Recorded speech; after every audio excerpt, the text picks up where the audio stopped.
Hello everyone, I hope you've all been well. Today we'll be discussing the question, why does Islam allow the practice of polygamy? To begin with, polygamy is not an obligation for men to follow, but is rather a choice which can be exercised under very particular situations. And we should realize that throughout the course of history, there have been many events which have offset the ratio of men to women. For example, conflict between tribes and countries would claim the lives of many men and populate the cities with widows and fatherless children. In the beginning stages of civilization, there was no concept of welfare or child support, which meant that the wives of fallen soldiers would have to provide for themselves and their children in a highly patriarchal society.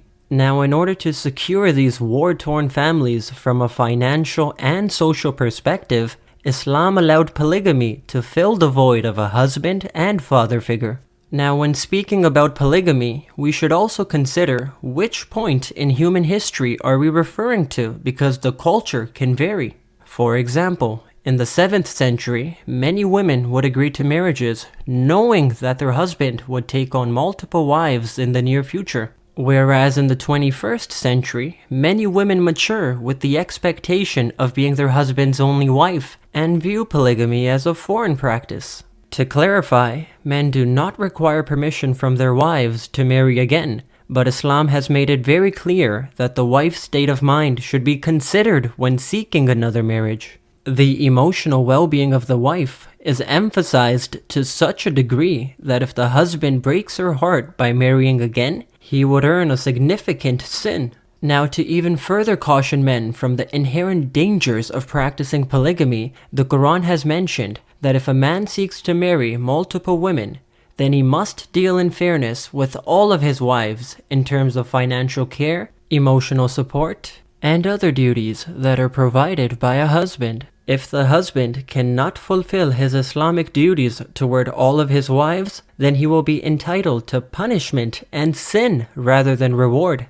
Because of these restrictions placed on polygamy, it is noteworthy to mention that even among Muslims, polygamy is rarely practiced.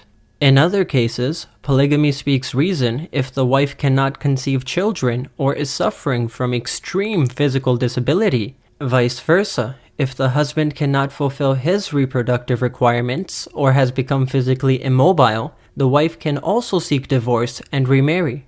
Now, a question may arise. If men are allowed to have up to 4 wives, why can't women have up to 4 husbands? A very brief answer is that if a man is to have 4 wives, there would be no doubt in determining who the father and mother are. Whereas if a woman is to have up to 4 husbands, it would be impossible to determine who the father is without medical testing being done. We should also realize that Islam is not expanding the number of wives from 1 to 4, but is rather restricting the number of wives from dozens to 4.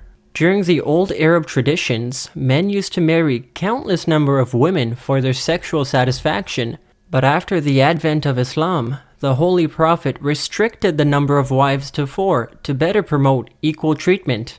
Thank you very much for listening, and I hope this clarified your misunderstanding. Allahu Akbar, Allahu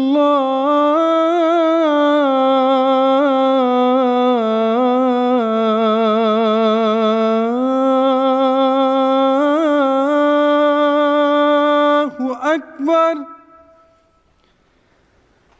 Allahu Akbar,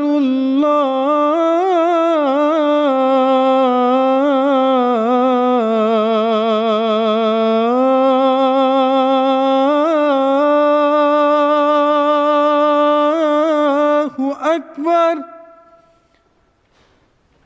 Ashhadu an la ilaha illallah.